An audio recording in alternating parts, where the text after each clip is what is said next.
দিয়েছি 3 টেবিল চামচ। আমটার মিষ্টির ওপরে চিনিটা কম বেশি নির্ভর করবে। গুঁড়ো দুধ নিয়েছি 2 টেবিল চামচ। গার্নিশিংয়ের জন্য কাঠবাদাম টুকরো রেখেছি।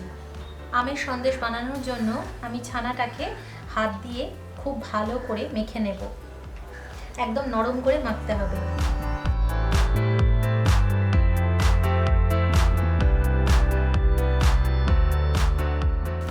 খুবই সফট করে মেখে নিতে হবে। আমের সন্দেশ বানানোর জন্য আমের পালটা গরম কড়াইতে দিয়ে নাড়াচাড়া করে নিচ্ছি।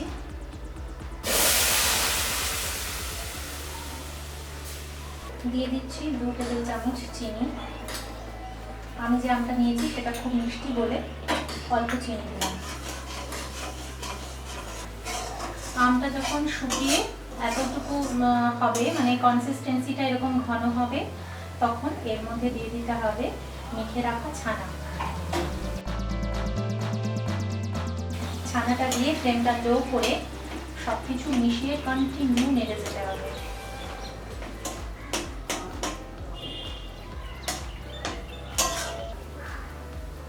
গুঁড়ো দুধ দিয়ে সবকিছু আবার ভালো করে নেড়ে নিয়ে মেশাতে হবে।